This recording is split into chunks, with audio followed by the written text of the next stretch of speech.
صحیح بخاری میں آتا ہے جب نبی الاسلام کی وفات ہوئی تو حضرت عمر نے تلوار نکال دی کہ میں اس کی گردن کاٹ دوں گا جو کہے گا کہ نبی الاسلام فوت ہو گیا۔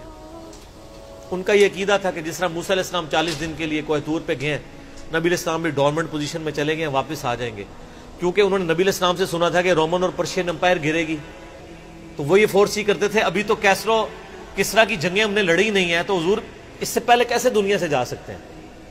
لیکن اللہ نے تو آپ کو پروفٹ بنوانا تھا نا، کہ آپ کے جانے کے بعد فتوحات کروانی تھی، تاکہ پتہ چلے کہ پیچھے اللہ کھڑا ہے۔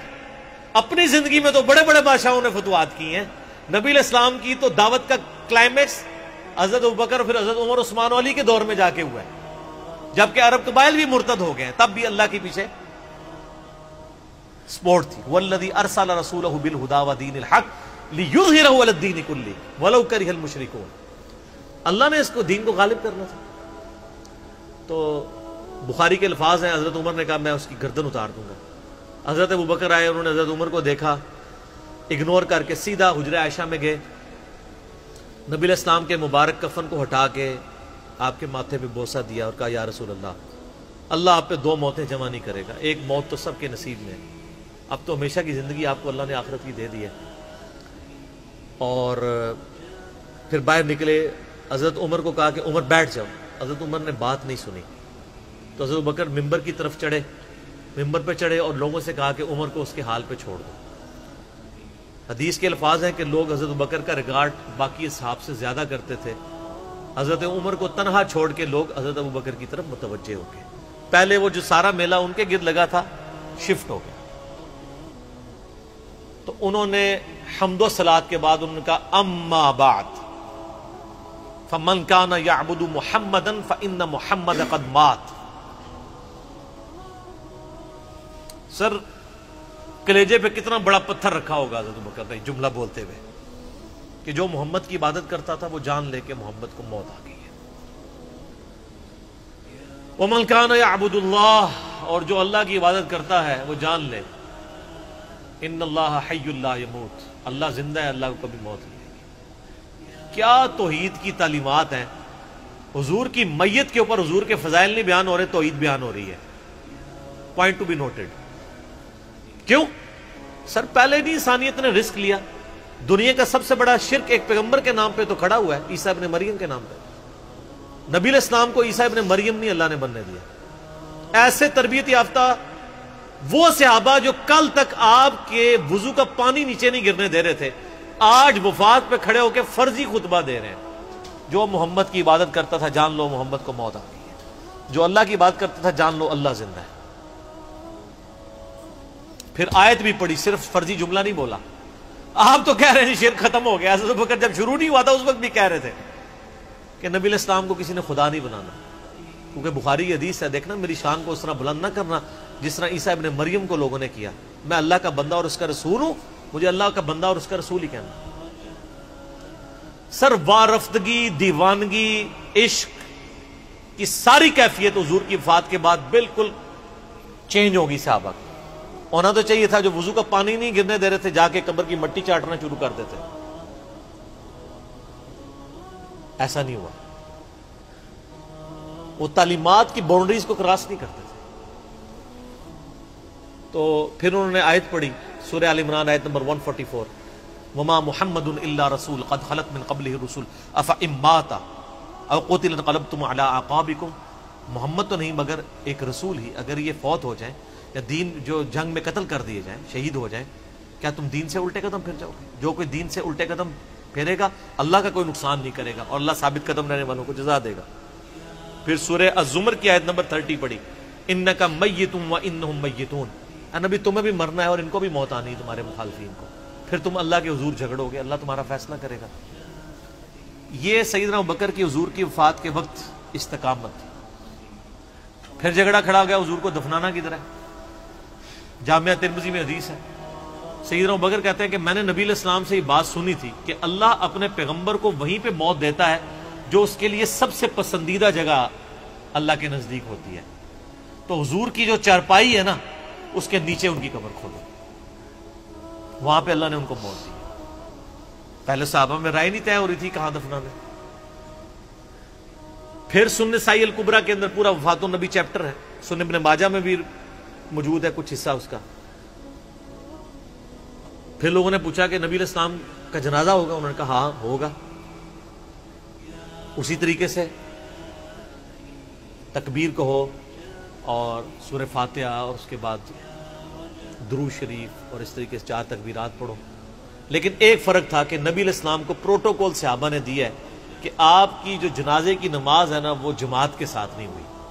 صحابہ نے یہ پروٹوکول دیا کہ حضور کی میت کی موجودگی میں بھی کوئی شخص امامت نہ کروائے۔ حجرے میں ایک طرف سے لوگ داخل ہوتے تھے، اکیلے اکیلے جنازہ ادا کرتے تھے، اور ڈیٹیل میں آتا ہے 2-3 دن تک جنازہ ہوتا رہا۔ پہلے یعنی مرد داخل ہوئے، اس کے بعد بچے، غلام، پھر عورتیں، اس طریقے سے سب نے جنازہ پڑھا۔ ظاہر ہے 1 لاکھ سے زیادہ لوگ تھے جنازہ پڑھنے والے۔ اس موقع پہ بھی سیدنا ابوبکر کی آپ استقامت دیکھیں، ورنہ حضرت عمر کتنے سٹرانگ اصحاب کے مالک تھے، ان کی حالت آپ دیکھ لیں۔ جب ضرورت پڑی ان کے مضبوط اصحاب کی تو کولیپس کر گئے۔ ابوبکر ہی کھڑے ہوئے ہیں، تو حضور کو پتا تھا نا میں نے مصلی پہ کسے کھڑا کرنا ہے۔ اور بخاری میں الفاظ ہیں جب مصلی پہ کھڑا کیا، آپ فرمایا ابوبکر کے علاوہ سارے دروازے بند کر دیں، صرف ابوبکر کے گھر کا دروازہ جو مسجد کی طرف کھلتا ہے، جو مسجد کا دروازہ ابوبکر کے گھر کی طرف ہے وہ کھلا رکھو، باقی سارے بند کر دو۔ تو نبی علیہ السلام کو یہ پتا تھا کہ کس لیول کا کس بندے کا یعنی ایمان ہے، اس کے اعصاب ہیں۔ اور بخاری کے الفاظ ہیں جب حضرت ابوبکر نے خطبہ دیا، حضرت عمر کہتے ہیں میرے پاؤں میرا بوجھ نہیں اٹھا سکے، اور مجھے یقین آ گیا کہ حضور فوت ہو چکے۔ یہاں قرآن و حدیث سن کے کسی کے کان پہ جوں تک نہیں دنگتی، وہاں پہ حضرت ابوبکر کا خطبہ اور آیات سن کے حضرت عمر کہہ رہے ہیں کہ میرے پاؤں میرا بوجھ نہیں اٹھا سکے، کہ یہ تو واقعی یہ تو قرآن کی آیت۔ اور اس میں بخاری مسلم صحیح بخاری میں الفاظ ہیں کئی دن تک ہم جب بھی صحابہ ایک دوسرے کو ملتے تھے تو یہی آیت سنایا کرتے تھے، وما محمد الا رسول قد خلت من قبلہ الرسل افئن مات او قتل انقلبتم علی اعقابکم، کہ محمد تو نہیں مگر ایک رسول، انہیں بھی تو موت آنی ہے، تاکہ ہمیں یہ یقین آ جائے کہ حضور دنیا سے چلے گئے۔ تو یہ صحابہ کرام علیہم رضوان کی نبی علیہ السلام کے ساتھ عقیدت تھی۔ اور سیدنا ابوبکر آپ کو بالکل صف اول میں نظر آئیں گے، ٹاپ آف دا لسٹ، معاملات کو ہینڈل کرنے میں، چیزوں کو بالکل من و سنت کے مطابق ڈھالنے میں، اور ہر معاملے میں رجوع لانے کے اوپر، اور اہل بیت کے ساتھ کمٹمنٹ کے اوپر، ہر مسئلے میں آپ کو حضرت ابوبکر صدیق کی قربانیاں ٹاپ آف دا لسٹ نظر آئیں گی۔ تو بات کہاں سے کہاں شروع ہوئی، فی البدی میں تو اور گھنٹوں بول سکتا ہوں، مجھے اتنی حدیثیں یاد ہیں یہ فضائل کے اعتبار سے۔ آخر میں حصول برکت کے لیے میں وہ حدیث بیان کروں گا جو میں اکثر بیان کرتا ہوں۔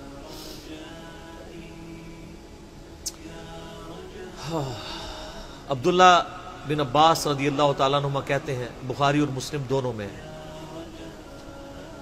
کہ سیدنا عمر کی میت رکھی ہوئی تھی اور لوگ آ کے ان کی میت پہ سلام پڑھ رہے تھے، اور اپنے اپنے انداز میں خراج تحسین پیش کر رہے تھے کہ اس شخص کی وجہ سے اسلام کو کیا عروج ملا۔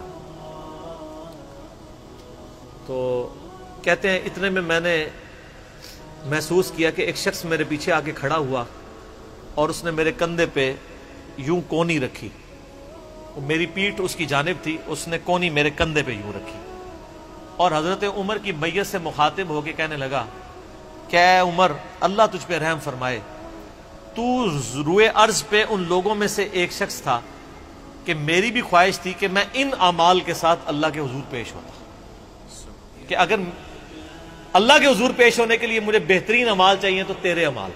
ظاہر ہے رومن اور پرشین امپائر گری ہے، کس لیول کا عروج،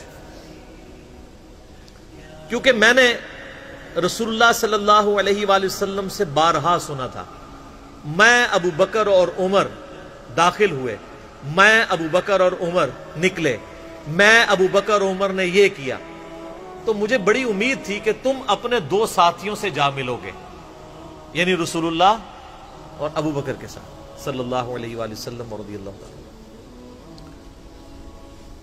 تو یعنی نبی علیہ السلام کے بعد سیدنا ابو بکر اور پھر حضرت عمر بھی وہیں پہ پہنچ گئے۔ تو مجھے نبی علیہ السلام کے اس فرمان سے لگتا تھا جس طرح آپ اپنی زندگی میں کہتے تھے نا، میں ابو بکر عمر، میں ابو بکر عمر، میں ابو بکر عمر، مجھے پتا تھا تم نے جا کے انہی سے ہی ملنا ہے جا کے، اور دیکھ لیں قبر بھی پھر ساتھ بنی ہے دونوں کی۔ تو عبداللہ ابن عباس کہتے ہیں کہ میں نے جب یوں مڑ کے دیکھا تو وہ سیدنا علی بن ابی طالب تھے جو حضرت عمر کی میت کے اوپر یہ کلمات پڑھ رہے تھے، میں ابو بکر اور عمر، میں ابو بکر اور عمر رضی اللہ عنہم اجمعین وعلیہم السلام اجمعین۔ اللہ تعالیٰ ہمارے دلوں میں خلفائے راشدین کی محبت، اہل بیت کی محبت راسخ فرمائے رضی اللہ عنہم اجمعین وعلیہم السلام اجمعین، اور قیامت والے دن حوض کوثر پہ ان کے ساتھ محشور فرمائے، آمین ثم آمین۔